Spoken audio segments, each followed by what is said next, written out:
Hello investors, I'm Stuart Kruse and welcome to Kruse Asset Management's chart of the day. Today we're going to be talking about the potential election results. We just had the first presidential debate and I came across this cool chart from The Economist, and these were the results as per The Economist. So interestingly enough, here's the chart. We're going to zoom straight into the chart. Here are the polls. Democratic share of the two-party vote percentage-wise. This is 2020. Right now it looks like the Democratic Party has more participants in that party than ever. Greater than in 2012 when Obama won, greater than in 2016 when, of course, Trump won. And so we're cruising along. This is actually days before the election, so it looks like there's a slight advantage there. But alternatively, if we look at the betting market's implied probability that the Democratic candidate will win the election, this is lower than it was during both the 2012 campaign when Obama won, but more importantly, the 2016 campaign where it looked like the Democratic Party was in full control when they actually lost. And the betting party has it as a lower probability that they will win than in 2016. And that is a result of what is somewhat referred to as the shy Trump voter. There's a poll done by, I believe it was First Trust, that asked how many people would actually admit to voting to their proper candidate in a poll, and less than 70% or more than 70% said that they would not actually tell the truth. And it's thought that Trump voters are a lot more shy than Biden voters. So that would suggest that the polls are even more skewed than they've ever been, because that number is higher than it's ever been, 70%. Okay, but as of the polls, and we know we can take them with a grain of salt.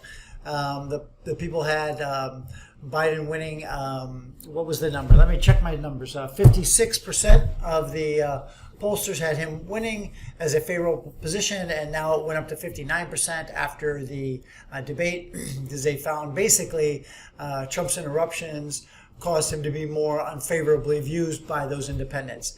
Biden's views were, or at least his perception of the independents' perception of Biden was really unchanged, but that of Trump was changed quite a bit.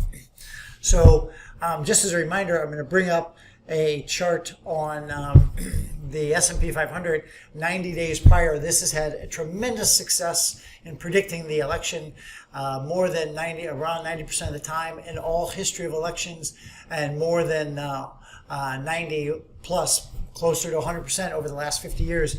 It has predicted the winner. And what that is the 90 days prior to the election, how is the S&P fared? If the S&P is positive, generally the incumbent wins, and if the S&P is negative, generally the incumbent loses.